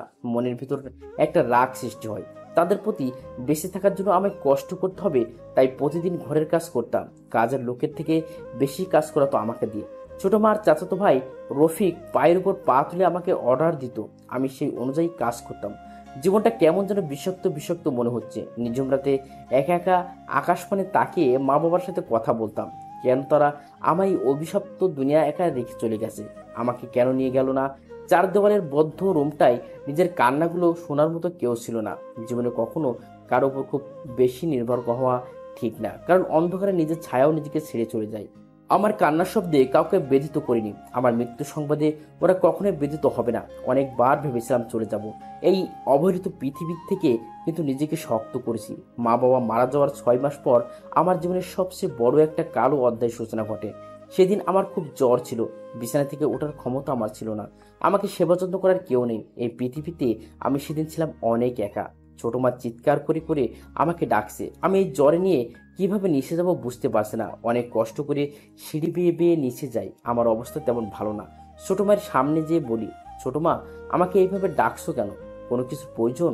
ছোট আব্বু সোফার উপর আরাম করে গম্ভীর মুখো হয়ে বসে আছে আর আমার দিকে রাগের দৃষ্টিতে তাকিয়ে আছে। ছোট মা আমার কাছে এসে আমার চুলগুলো ধরে জোরে টান দিয়ে বলতে থাকে, রাফি, এই টাকাগুলো কোথায় লুকিয়েছিস সেটা বল। তুই আমাকে এখনো ভালো করে চিনতে পারিসনি। আমি টাকার জন্য তোকে মেরে ফেলতে 1 মিনিট দেরি করব না। বল, তোর টাকাগুলো কোথায় রেখেছিস? আমি বুঝতে পারছি না ছোট মা কোন টাকার কথা বলছে, তাই আমি অবাক হয়ে জিজ্ঞেস করলাম, ছোট মা, কোন টাকার কথা বলছো তুমি? আমি কোনো টাকা লুকিয়ে রাখিনি। মিথ্যা বলছিস কেন তুই? আমার আলমারি থেকে 10 লক্ষ টাকা তাহলে কে নিয়েছে? তুই ছাড়া আর কেউ তো আমাদের রুমে পরিষ্কার করতে যায় না। শেষ সুযোগ, বলে দে টাকাগুলো কোথায়। এরপর আমি যা করব তুই তা কল্পনা করতেই পারবি না। ছোট মা, আমি তোমার আলমারি থেকে কোনো টাকা চুরি করিনি, বিশ্বাস করো আমাকে। সেদিন আমার কথা কেউ বিশ্বাস করিনি, শুনেনি আমার ব্যথার কুকড়ে ওঠা সেই মায়াবী কান্না। চাচা আর চাচি মিলে অনেক মেরেছে আমায়, মুখ দিয়ে রক্ত বের হয়েছিল আমার। চাচা ফোন দিয়ে পুলিশের হাতে উঠিয়ে দেয় আমাকে, মিথ্যা অপবাদ দিয়ে বের করে দেয় আমাকে আমার নিজের বাসা থেকে। শেষবারের মতো পিছনে ফিরে দেখে নেই আমার সেই স্বপ্নের হাসি খেলা বাড়িটা, যেখানে ছোট থেকে বড় হয়েছি। আজ সেখান থেকে মিথ্যা অপবাদ মাথায় নিয়ে বেরিয়ে যাচ্ছি। পুলিশ অফিসাররা যখন বাসার গেট পেরিয়ে যাবে, তখনই আমাদের বাসার পুরনো কর্মচারী করিম চাচা দৌড়ে আসে আমার কাছে। চাচাকে দেখে কান্না করে দেই আমি। আমাকে অনেক আদর করতো উনি। আমার কাছে এসে করিম চাচা কানে কানে বলতে থাকে, তোমার বাবা মাকে মেরেছে তোমার ছোট মায়ের আপন ভাই সালমান, আর টাকাটাও চুরি করেছে সে। জীবনে অনেক বড় হবে তুমি। মা বাবার খুনের বদলা নিতে হবে তোমায়। এখানে শেষ নয়, এখান থেকে তোমার জীবনের পথ শুরু। ভালো থেকো। করিম চাচার কথা শুনে সেদিন আমি খুব ভয় এসেছি। পাগল হয়নি, তবে সাইকো হয়ে গিয়েছিলাম আমি। মনের ভিতর অনেক কষ্ট চাপা পড়ে গিয়েছে আমার। মনে মনে একটা নাম জপেছি আমি, সালমান। দুনিয়ার যেখানে সে থাকুক তাকে খুঁজে বের করে নিজ হাতে আমার টার্গেট। আমার একটাই লক্ষ্য, একটাই স্বপ্ন, সালমান ভাই। জেলে অনেক মানুষের সাথে পরিচয় হয় আমার। কেউ কেউ ছোট ছোট গ্যাংয়ের লিডার, আবার কেউ ছিল লিডারের কাছের লোক। 4 বছর পর জেল থেকে বের হয়, মুখে দাড়ি দিয়ে আবৃত হয়ে যায়। 4 বছর পর নিজেকে নিজে চিনতে পারছিলাম না আমি। কোথায় ছিল সুন্দর সেই শৈশব, আর আজ জেল থেকে বের হওয়া একটা আসামি আমি। লাল রক্ত চোখের, জীবনের প্রথম হাতে পিস্তল নেই। প্রথম দিকে অনেক ভয় পেতাম, কিন্তু লাইফে ভয় পেলে শুধু সময় নষ্ট, জানি আমাকে মারতে হবে। তাহলে কেন ভয় পেয়ে পিছিয়ে যাব, হয়ে যায় অদৃশ্য মাস্তান। সালমানের খোঁজ করে জানতে পারি ঢাকার ডন হয়ে যায় সে। সালমানকে ধরতে হলে তার সে বড় কিছু হতে হবে আমার। শুধু করি মাস্তানি, সারা দেশ ছড়ে যায় রাফু ভাই রাফু ভাই। কিন্তু এখন সে রাফু ভাইয়ের চেহারা সবার কাছে রহস্যময়। অনেক আবেগ নিয়ে কথাগুলো বলে থামে রাফি। রাত প্রায় শেষের দিকে দূর থেকে শোনা যাচ্ছে মসজিদে দেওয়া মসজিদের ফজরের আজান। আজকে রাফি মসজিদে যাবে। অনেকদিন যাবৎ নামাজ পড়া হয় না তার। শরীর থেকে শার্টটা খুলে কালো একটা পাঞ্জাবি পরে নেয় সে। মাথায় টুপিটা লাগিয়ে রওনা দেয় মসজিদের উদ্দেশ্যে। মিমের কথা শুনে সবাই ক্যাম্পাসের গেটের দিকে তাকায়। একটা সুদর্শন যুবক ক্যাম্পাসে প্রবেশ করছে। পরনে তার কালো কালারের শার্ট, আগের মতো করে বুকের বোতামটা লাগানো না, স্টাইল জিন্স। চোখের চশমাটা বদলে গেছে, আগেরটা মতো মোটা ফ্রেম না। কম বেশি অনেক রাফির দিকে তাকিয়ে আছে। আজ হঠাৎ করে এমন করে বোকা ছেলেটা সবাইকে অবাক করে দিবে ভাবতেও পারছে না কেউ। রাফি নুসরাতদের দেখেও না দেখার ভান করে প্যান্টের পকেটে হাত দিয়ে চলে যাচ্ছে। তখনই নুসরাত রাফিকে ডাক দেয়। রাফি যেন এই ডাকেরই অপেক্ষা করছিল। আজ মূলত সে হালকা করে গেট আপ চেঞ্জ করেছে নুসরাতের জন্য। রাফি নুসরাতকে দাঁড়িয়ে সামনে যেয়ে দাঁড়ায়, কোনো কথা বলে না। আগ বাড়িয়ে নুসরাতই রাফিকে জিজ্ঞেস করে, কি ব্যাপার রাফি, আজ হঠাৎ এমন গেট আপ? নতুন গার্লফ্রেন্ড পেয়েছো নাকি? গার্লফ্রেন্ড না, তবে কোনো এক প্রবাসীকে দেখার পর থেকে মনটা কেমন যেন করছে, তাই আর নিজেকে হালকা চেঞ্জ করার চেষ্টা করছে। আমরা তো দেখতেই পাচ্ছি কেমন চেঞ্জ। দামি শার্ট প্যান্ট, চোখের চশমাটাও পরিবর্তন, হাতে লেটেস্ট মডেলের নতুন ঘড়ি, শরীরের পারফিউমের তাজা গন্ধ আসছে। বাহ, বেশ ভালোই তো। নিজেকে চেঞ্জ করেছো একদিনে। চেষ্টা করছি নিজেকে বদলাতে। আজ মনে হয় কিছুটা সফল হয়েছি। এই পৃথিবীতে টিকে থাকতে হলে নিজেকে আরো উন্নত করতে হবে। মানুষ যতটা সুখী হতে চায় সে ততটাই হতে পারে। সুখের কোনো পরিসীমা নেই। ইচ্ছে করলেই সুখকে আমরা আকাশ অফিসারি করে তুলতে পারি। এখন এটা বলো যে তোমার গার্লফ্রেন্ডকে, আর সে কি এই ভার্সিটিতেই পড়ে নাকি অন্য কোথাও?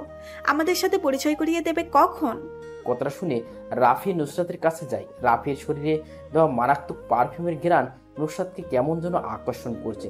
রাফি আরেকটু কাছে যেয়ে নুসরাতের কানে কানে যেয়ে বলে, অনুরোধ নয়, তবে অনুরাগে বলছি, আজ বিকেল 4টায় তোমার জন্য অপেক্ষা করব ধানমন্ডির লেকের পারে। আমি জানি তুমি আসবে। তোমার সাথে নতুন কাউকে পরিচয় করিয়ে দেব, তবে শুধু তোমার একারই দাওয়াত রইল, অন্য কারো নয়। কথাটা বলে সেখানে আর না, কারণ সে জানে এখন দাঁড়ালেই নুসরাতের সামনে অনেক প্রশ্নের উত্তর দিতে হবে। অপেক্ষা সে বিকেল 4টা। কখন সেই সময়টা আসবে? সময়টা বিকেল 3:40। রাফি আয়নার সামনে দাঁড়িয়ে নিজেকে গুছানোর চেষ্টা করছে। রাফি আজ একটা নীল রঙের পাঞ্জাবি পরেছে, তার সাথে কালো জিন্স, চোখে স্টাইল চশমা, হাতে লেটেস্ট মডেল রোলেক্স ঘড়ি, মাতাল করা পারফিউম। চুলগুলো আজকেই কেটে এসেছে, মুখে তেমন দাড়ি বোঝা যাচ্ছে না। নিজেকে আয়নায় দেখে নিজেই চিনতে পারছে না। মনে হয় কোনো রোমান্টিক শহরের নায়ক সে। টেবিলের উপরে থাকা বাইকের চাবিটা ডান হাত দিয়ে ঝাঁকাতে ঝাঁকাতে সিঁড়ি বেয়ে নিচে নামে। প্রথমেই টনির সাথে দেখা হয় রাফির। টনি কেমন অচেনা দৃষ্টিতে তাকিয়েছে রাফির দিকে। টনির চাহনিতে বোঝা যাচ্ছে সে মনে হচ্ছে কোনো ফিল্মের স্টারকে দেখছে। রাফি টনির দিকে তাকায় আর তার গোলাপি রঙের ঠোঁট দিয়ে শীষ বাজাতে থাকে। টনি এসে রাফির সামনে দাঁড়ায়। নিঃশব্দে পা থেকে মাথা অব্দি স্কিন করে সে। টনি বুঝতে পারছে না যে হঠাৎ একটা ছেলের এমন করে সাজার কি কারণ থাকতে পারে, তাই সে রাফিকে জিজ্ঞেস করে, ভাই, দেখে মনে হচ্ছে কোথাও যাবেন, কিন্তু এমন ভাবে সেজেগুজে কোথায় যাচ্ছেন? রাফি নিঃশব্দে হাসে। সেই হাসিতে লেগে আছে অনেক বছর অপেক্ষা করার পর কোনো কিছু পাওয়ার উত্তেজনা। রাফি টনির প্রশ্নে উত্তরে বলে, যাচ্ছি কোনো এক প্রবাসীকে নিজের আবেগময় শহরে আমন্ত্রণ জানানোর জন্য। কিন্তু ভাইকে সে অচেনা প্রেয়সী, যার জন্য আজ এত বছর নিজের সমাপ্তি অনুভূতির শহরে তাকে জানান দিচ্ছেন। সময় হলে সব কিছু জানতে পারবি। আমি না বলা পর্যন্ত কোনো বেশি কথা আমি পছন্দ করি না, সেটা তুমি ভালো করেই জানিস। ভাই, রাস্তায় যদি কোনো ঝামেলা হয় তাহলে সাথে সাথে আমাকে ডাকবেন, আমি চলে আসব। কিন্তু আপনি কোনো ঝামেলা করলেই ফেঁসে যাওয়ার ভয় বেশি। রাফি যদি নিজের ইচ্ছায় ধরা না দেয়, তাহলে পৃথিবীতে এমন কোনো পুলিশ নেই, এখন জন্ম নেয়নি, যে কিনা আমাকে ধরে থানায় নিয়ে যাবে। টনি কিছু বলতে যাবে, কিন্তু তার বলতে পারে না। এর আগেই রাফি সেই জায়গাটা ত্যাগ করে। ধানমন্ডির এই রাস্তাটা আজ বেশ ফাঁকা। কিছুক্ষণ পর পর 2-3টা গাড়ি দ্রুত গতিতে যাচ্ছে। দেখে মনে হয় তাদের কোনো গুরুত্বপূর্ণ কাজ ফেলে এসেছে। যদি এটা এখন না করে তাহলে সবকিছু শেষ হয়ে যাবে এমন অবস্থা। কিন্তু কিছুই শেষ হবে না, না হয়তো কিছু সময় নষ্ট হতে পারে। ওরা এটা বুঝে না যে এত দূর গতিতে গাড়ি চালালে ভীষণ ঝুঁকি, কোনো বড় ধরনের দুর্ঘটনার শিকার হতে পারে। রাফি ফাঁকা রাস্তা পেয়ে একটু জোরে বাইকটা চালাচ্ছে। বিকেলে ধানমন্ডির এই লেকের পাড়ে অনেক কাপড়রা ঘুরতে আসে। রাফির আজ এটা প্রথম অভিযান, বলতে গেলে নতুন কোনো অনুভূতির প্রকাশ করতে যাচ্ছে। কিন্তু নুসরাত কি মেনে নিবে রাফিকে? কোনো ঘটনা ঘটার আগেই তো নিয়ে ভাবতে নেই, পরে দেখা গেছে সবকিছু নিজের কাছে ঘুলিয়ে যাচ্ছে। বর্তমানকে উপেক্ষা করে ভবিষ্যৎকে নিয়ে বেশি চিন্তা করা ঠিক না। নুসরাত একটা বেঞ্চের উপর বসে আছে, পরনে তার কালো কালারের একটা শাড়ি, হাতে কিছু রঙিন চুড়ি সমাহার, মুখে কোনো কৃত্রিম মেকআপ করা নেই। এমনিতে নুসরাতকে বেশ সুন্দর লাগে। মাথার চুলগুলো বাঁধা অবস্থায় না থাকলে তাকে যেন আরো মোহনীয় লাগতো। রাফি নুসরাতের সামনে এসে বাইক কষে ব্রেক করে। নুসরাত অন্যমনস্ক থাকায় হঠাৎ বাইক থামায় হালকা ভয় পেয়ে যায়। নুসরাত ছোট ছোট চোখ করে সামনের দিকে তাকিয়ে হাসি উজ্জ্বল সুদর্শন একটা যুবক বাইক থেকে নামে। ছেলেটার শরীর গঠন বেশ ভালো, তবে ছেলেটা যেন রাফি এটা চিনতে নুসরাতের বেশি সময় লাগেনি। দুজনেই দিকে অপলক দৃষ্টিতে তাকিয়ে আছে, মনে হয় 1000 বছর পরিচয় যেন তাদের। রাফি পিছন থেকে একটা তাজা গোলাপ বের করে হাঁটু গেড়ে প্রপোজ করার স্টাইলে নুসরাতের সামনে বসে বলতে থাকে, ভালোবাসা কি তা আমি জানি না, তবে কোনো এক অন্ধকার রজনীতে তোমাকে দেখে আমার মনের ভিতর লুকিয়ে থাকা সুপ্ত অনুভূতিগুলো কেমন যেন ব্যস্ত হয়ে পড়েছে। তোমাকে ভালোবাসি কথাটা বলার জন্য মনটা অনেকভাবে প্যারা দিচ্ছিল। আজ আমি সত্য তোমার সামনে বসে তোমাকে ভালোবাসি কথাটা বলতে পেরে। তুমি সেই কবিতা যা প্রতিদিন ভাবি লিখতে পারি না, তুমি সেই ছবি যা কল্পনা করি আঁকতে পারি না, তুমি সেই ভালোবাসা যা প্রতিদিন চাই কিন্তু তা কখনোই পাই না। আজ আমি অনেক করে পেতে চাই তোমার সেই মোহনীয় ভালোবাসার পরশ, যার জন্য অপেক্ষায় আছি প্রতিটা ক্ষণ। ভালোবাসা কি তপ্ত মরুর বালুর শিকা? ভালোবাসা কি নদীর স্রোতে ভাসমান কোনো নৌকা? ভালোবাসা কি ভেসে আসা কোনো সুখের ভেলা? ভালোবাসা কি দুঃখের মাঝে হাসি মিশ্রিত কান্না? ভালোবাসা কি কোনো এক অজানা ঠিকানা? আজ আমি খুব করে বলবো ভালোবাসি তোমায় প্রেয়সী, ভালোবাসি। রাফি একটা মানুষের পছন্দ থাকতেই পারে, এটার জন্য তাকে বেশি চাপ দেওয়া যাবে না। তোমার প্রপোজটা আমি মনে হয় গ্রহণ করতে পারবো না। রাফি মুস্কি হাসে। রাফি দেখতে পারছে নুসরাতের দৃষ্টিটা তার বাইকের উপর। নুসরাতের চোখে কোনো কিছু জানার অনেক আগ্রহ দেখতে পারছে রাফি। কি কারণে তুমি আমার প্রেম নিবন্ধনটা গ্রহণ করতে পারছো না সেটা কি আমি জানতে পারি? অবশ্যই ছেলেদের প্রতি আমার কোনো আগ্রহ নেই, তবে একটা ছেলেকে দেখে আমার সেই ধারণাটা পাল্টে যায়, কারণ আমার জীবনে কোনো এক করুণ মুহূর্তে সেই ছেলেটা এসে আমাকে বাঁচায়। সেই দিন থেকে আমার মনের একটা জায়গা তার জন্য বরাদ্দ হয়ে গেছে। রাফি এবার একটু শব্দ করে হেসে বলে, আচ্ছা নুসরাত, সেই ছেলেটা কি তোমাকে কোনো এক অন্ধকার জঙ্গল থেকে মানুষ নামে পশুর হাত থেকে রক্ষা করেছিল? হ্যাঁ হ্যাঁ, কিন্তু তুমি এটা কি করে জানলে? এই ঘটনাটা তো আমি ছাড়া তেমন কেউই কিছুই বলেনি। তুমি এটা কিভাবে জানলে সেটা আমাকে বলো। রাফি কিছু বলে না, ঠোঁটের কোণে রসময় হাসি থেকে লেকের পাড়ে নিঃশব্দে হাঁটতে থাকে। পিছনে পিছনে যে নুসরাত আসছে সেটা রাফি বেশ ভালোই বুঝতে পারছে। কি হলো রাফি, তুমি কিছু বলছো না কেন? এমন করে হঠাৎ চুপ হয়ে গেলে কেন? নুসরাত, আমার বাইকটা দেখে কি তোমার চেনা চেনা লাগছে? দেখো তো ভালো করে, কোথাও এমন বাইক দেখেছো কিনা? আমি বেশ কিছুক্ষণ ধরে তোমার বাইকের উপর লক্ষ্য করছি। আমাকে সেই রাতে যেই আগন্তুকটা বাঁচিয়েছে তার বাইকটাও দেখতে তোমার বাইকের মতো। সেই অচেনা আজানা আগন্তুকটা যদি আমি হই তাহলে কি মন্দ হবে? মানে কি বলতে চাচ্ছ সেটা ক্লিয়ার করে বুঝিয়ে বলো আমাকে। সেদিন রাতে আমি চন্দ্রবিলাস করতে জঙ্গলের পাশে একটা বড় পুকুরের পাড়ে বসেছিলাম। বাইক দিয়ে যখন আমি জঙ্গলের মাঝপথ দিয়ে চলে আসবো তখন একটা মেয়ে আতঙ্কের চিৎকার শোনা সেই দিকে এগিয়ে যায়। বাকিটা মনে হয় আমার আর কিছু বলার নেই। রাফি কথাটা বলে দীর্ঘ নিঃশ্বাস ফেলে। নুসরাতের কাছে যেন কথাটা বিশ্বাস হচ্ছে না। খুশিতে আত্মরা হয়ে গেছে সে। অনেকদিন ধরে খোঁজ করা সে রাজকুমারকে পেয়ে গেছে। নুসরাত যেয়ে রাফিকে পিছন দিয়ে আঁকড়ে ধরে। রাফি পিছন ফিরে তাকায়। নিজের কাছেও বিশ্বাস হচ্ছে না নুসরাত তাকে জড়িয়ে ধরে আছে। এই শহর রাফিকে আজ অনেক বড় একটা উপহার দিয়েছে। অবিরত শহর তাকে পৃথিবীতে বাঁচার জন্য একটা অক্সিজেনের ব্যবস্থা করে দিয়েছে। আজ রাফি অনেক খুশি। এলিমেলো জীবনটা কে গুছানোর সময় চলে এসেছে। নুসরাত কে বাইকের পিছনে বসিয়ে বাইকটা স্টার্ট দেয়। আজ ওরা দুজন এই ব্যস্ত শহরটাকে মাখিয়ে দিবে তাদের ভালোবাসার রং দিয়ে। সময় রাত 10টার কাছাকাছি। সালমান নিজের আস্তানায় অবস্থান করেছে। পায়ের ওপর পাতুলের সোফায় বসে সিগারেট টানছে সে। অনেক চিন্তার হ্রাস করেছে তাকে। রাফু ভাই শহরে আগমন করছে, এটাই তার বড় চিন্তা। রাফু ভাই যে কতটা ভয়ঙ্কর সেটা সম্পর্কে সালমানের ভালোই ধারণা আছে। সালমান বসে বসে যখনই এগুলো চিন্তা করছিল তখন রাহাত সামনে এসে দাঁড়ায় আর বলতে থাকে, ভাই, সেদিন ওসমান শরীফ আর রাব্বিকে রাফু ভাই নিজ হাতে খুন করেছে।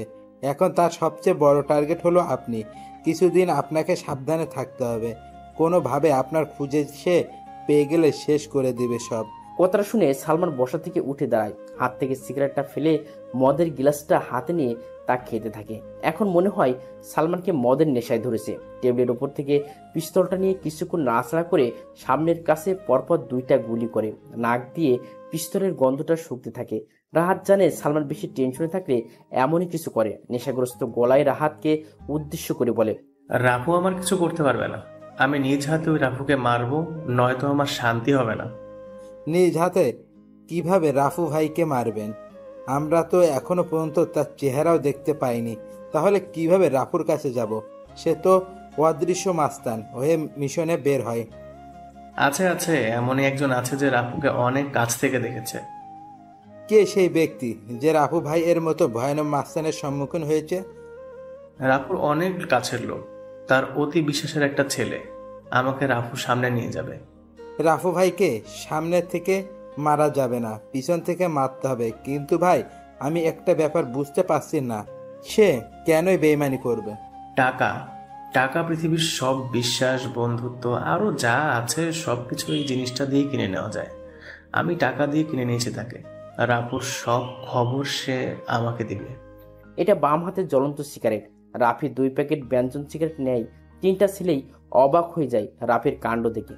যেখানে মানুষ টাকার জন্য 5 টাকার পাইলট সিগারেট খায়, সেখানে তো রাফি 600 টাকা দিয়ে 2 প্যাকেট ব্যঞ্জন সিগারেট নিচ্ছে। রাফি নতুন প্যাকেট একটা সিগারেট বের করে দোকানের লাইটারটা নিয়ে সিগারেটের আগুন জ্বালায়। 2টা টান দিয়ে পিছনে ফিরে তাকায় রাফি। 3টা ছেলেই লোভনীয় দৃষ্টিতে চেয়ে আসে তার দিকে। মুচকিসে রাফি প্যাকেট থেকে আরো 3টা সিগারেট বের করে ছেলে 3টার হাতে দেয়। মোটামুটি ছেলেগুলোর মুখে তৃপ্তির হাসি দেখে মিলল। ওরা যেন এই সিগারেটের আশায় রাফির দিকে চেয়েছিল। রাফি দোকান ত্যাগ করে মানুষের সাথে বেশি মিশে গেলে সম্মান কমে যায়। নিজের কোনো মূল্য থাকে না অন্যের কাছে। যার কারণেই সেই মানুষগুলো যখন তখন যে কোনো কথা লিমিট ক্রস করে বলে ফেলতে পারে। রাফি যা ভেবেছিল তাই হলো আজকে। রাস্তায় অনেক লোক হাঁটতে বের হয়েছে। কারো হাতে আছে জ্বলন্ত সিগারেট, আবার কারো হাতে দামি মোবাইল। রাফি চিন্তা করছে এই অপরূপ সৌন্দর্যের রাতে যদি নুসরাত পাশে থাকতো তাহলে কতই না ভালো হতো। কিন্তু আজ মনে হয় না সেই আশাটা পূরণ হবে। আরাফ বাইকের উপর আরাম করে বসে বসে সিগারেট ফুঁকছিল। তখনই রিফাত হাসির ছলে জোরে কথাটা বলে। আরাফ রিফাতের দিকে তাকায়, দেখে রিফাত ভার্সিটির গেটের দিকে তাকিয়ে কথাটা বলছে। হাত দিয়ে রিফাতকে সরিয়ে গেটের দিকে তাকায় সে। কালো কালারের নিউ মডেলের নতুন বাইক R50 ভার্সন 3 নিয়ে রাফি প্রবেশ করেছে। পিছন থেকে রাফিকে জড়িয়ে ধরে আছে নুসরাত। এটা থেকে অনেক রেগে যায় আরাফ, যার বই প্রকাশ করছে নিজের হাতে থাকা জ্বলন্ত সিগারেটটা জোরে চেপে ধরে আছে। রিফাত, শাওন, মাসুদ, তোরা সবাই যে হকি স্টিক, স্ট্যাম্প যা সব নিয়ে আজকে রাফির বাচ্চাটাকে আমি শেষ করে দিব। ওর সাহস হয় কি করে আমার ভালোবাসার মানুষকে নিয়ে বাইকে করে ভার্সিটিতে আসার? রাফি আজকে অনেক চেঞ্জ হয়ে ভার্সিটিতে এসেছে। সাদা কালারের চেক শার্ট, কালো জিন্স, হাতে লেটেস্ট মডেলের ঘড়ি, পায়ে সাদা কনভার্স, চোখে স্টাইলিশ চশমা। বাইকের পিছনে তার ভালোবাসার মানুষটা বসা। মনের মধ্যে কেমন জানি আলাদা একটি ফিলিংস বসছে। রাফি বাইকটা থামায়। সামনে আরাফ আর তার বন্ধুরা হাতে স্ট্যাম্প স্টিক নিয়ে দাঁড়িয়ে আছে। রাফি আর নুসরাত বাইক থেকে নেমে দাঁড়ায়। রাফিকে কোনো কিছু বলার সুযোগ না দিয়েই আরাফ তার হাত দিয়ে শক্ত স্টিকটা দিয়ে জোরে একটা বাড়ি মারে রাফির পায়ে। রাফি ব্যথায় কুকড়ে উঠে, তবে সেটা প্রকাশ করে না, শক্ত হয়ে দাঁড়িয়ে থাকে। ঠোঁটের কোণে ঝুলেছে হতাশার ডাক, সেই হাসি। নুসরাত সামনে এগিয়ে আসবে, তার সে পারে না। রাফি হাতের ইশারায় নুসরাতকে থামিয়ে দেয়। আরাপ একটু এগিয়ে যায় রাফির দিকে। রাফির কলারটা ধরে ভার্সিটি সবার সামনে নিয়ে আসে। রাফি কিছু বলে না। আরাপ জোরে চিৎকার করে বলে, আমি নুসরাতকে পছন্দ করি, এটা এই ক্যাম্পাসে সবাই ভালো করে জানে, তাই কোনো ছেলে নুসরাতের আশেপাশে ঘেঁষে না। কিন্তু তুই সেই দুঃসাহস করেছিস। আজ আমি তোর এমন অবস্থা করব যে যা দেখে ভার্সিটির সবাই ভয় পেয়ে যাবে। আমি কি আমার কোনো ছোট ভাইকে এখানে ডাকতে পারি? বেশি সময় নিব না, জাস্ট 10 মিনিট। রাফি কথাটা বলে আরাফের উত্তরের অপেক্ষায় তাকিয়ে থাকে। কম বেশি সবাই রাফির দিকে চেয়ে আছে। রাফি যে আজকে অনেক বড় বিপদে পড়েছে, কিন্তু সাহায্য করার মতো এই ভার্সিটিতে কেউ নেই। রাফির কথাটা শুনে আরাফ হাসতে হাসতে বলে, ডাক, তুই তোর কোন বাপকে এখানে ডাকবি? আজ আমার দেওয়া শাস্তি থেকে তোরে কেউ বাঁচাতে পারবে না। রাফির প্রশ্নের উত্তর সে পেয়ে গেছে। মুচকি সে সবার থেকে একটু দূরে যে পকেট থেকে দামি মোবাইলটা বের করে কাকে যেন ফোন দেয়। 2 মিনিট কথা বলে রাফি আগের জায়গায় এসে দাঁড়ায়। আরাফ এখন 10 মিনিট সময় অপেক্ষা করবে। আরাফ হাত দিয়ে কাউকে একটা চেয়ারে আনতে পাঠায়। 4 পায়া বিশিষ্ট নীল কালারের চেয়ারে পায়ের উপর পা তুলে বসে আরাফ। 10 মিনিট অপেক্ষা করতে করতে একটা সিগারেট খাওয়া যাক, যেমন ভাবনা তেমন কাজ। আরাফ একটা সিগারেট জ্বালায়। সবাই জানে আরাফের ক্ষমতা কতটা উপরে। আরাফ নিজের হাতে থাকা ঘড়ির দিকে তাকায়। রাফির দেওয়া 10 মিনিট শেষ। যাদের হাতে ঘড়ি আছে সবাই নিজেদের ঘড়িতে সময়টা দেখে নেয়। 10 মিনিট শেষ, কিন্তু এখনো কেউ আসছে না। রাফির মোবাইলে টুইং করে একটা মেসেজ আসার শব্দ হয়। আরাফ সিগারেটটা নিচে ফেলে দেয়, বসা থেকে উঠে দাঁড়ায়, রাফির কাছে এসে বলে, নিজের হাতের ঘড়ির দিকে একটু তাকা, 10 মিনিট তো শেষ। তো ছোট ভাইকে আসবে না তোকে বাঁচাতে? রাফির সময় দেখতে হয় না, সে নিজের সময়কে নিজের অস্তিত্বে ঘোরায়। ছোট ভাই তো কখন এসে বসে আছে, কিন্তু তোরা কখন অ্যাকশন শুরু করবি সেটার অপেক্ষায় বসে আছে। রাফির কথা শুনে উপস্থিত সবাই ক্যাম্পাসের গেটের দিকে তাকায়, কিন্তু কাউকে আসতে দেখতে পারছে না। তাহলে কি রাফি মিথ্যা কথা বলছে? কিন্তু এখনো মিথ্যা বলে লাভ কি? বড় কোনো ধরনের সমস্যা এখানে আজ হবেই। কোথায় তোর ছোট ভাই? আমি দেখতে পারছি না কেন? নাকি আমার ভয় লেজ গুটিয়ে পালিয়েছে? রাফি কখন কাউকে মিথ্যা কথা বলে না, এটা তার পছন্দ না। আমি একবার যখন বলেছি তখন তো নিশ্চয়ই আমার ছোট ভাই এসেছে, কিন্তু সে সবার চোখের আড়ালে। তোর দেখি অনেক মুখ ফুটছে। এতদিন দেখতাম ভার্সিটিতে বোকার মতো আসতি, এখন মেয়ে পেয়ে নিজেকে পুরো চেঞ্জ। ভালো, বেশ ভালো। তোর এই পরিবর্তনটা আমার কাছে খুব ভালো লেগেছে। আমি নিজেকে পরিবর্তন করছি ঠিকই, কিন্তু সেটা কোনো মেয়ের জন্য নয়। তোর এত সাহস আসে কোথা থেকে সেটা আমি বুঝতে পারছি না। সাহস ছোট থেকেই আমার। আজ নুসরাতের ভালোবাসার জোরটা একটু বেশি। আজ ভালোবাসা তোর মুখ থেকে আমি চিরতরে শেষ করে দেব, আর কখনো নুসরাতের দিকে তাকার সাহসও পাবি না তুই। কথাটা বলে আরাফ নিজের ডান পাটা দিয়ে রাফির বুকে জোরে লাথি মারে। রাফি একটু দূরে ছিটকে পড়ে। রাফি নিচ থেকে উঠে যায়। আরাফ যে রাফির মুখের পাশে সজোরে কিল মারে। আরাফ এত জোরে মারে যে যার কারণে রাফির ঠোঁট কেটে গল গল করে রক্ত বেরোতে থাকে। রাফি ডান হাত দিয়ে ঠোঁটের কাছ থেকে রক্তটা নিয়ে দেখে উচ্চ কণ্ঠে হাসতে থাকে। আরাফ বোকা বনে যায়। একটা ছেলে ঠোঁট ফেটে রক্ত বেরোচ্ছে, সেটা দেখেও সে কিভাবে হাসতে পারে? রাফি কি পাগল হয়ে গেছে, নাকি কেউ কিছু বুঝতে পারছে না? রিফাত পিছন থেকে রাফির কাছে যেয়ে দাঁড়ায়। হাতে থাকা স্ট্যাম্পটা রাফিকে বাড়ি মারবে, তখনই কোথা থেকে একটা স্নাইপের বুলেট এসে রিফাতের ডান পায়ে লাগে। রিফাত নিচে পড়ে যায়।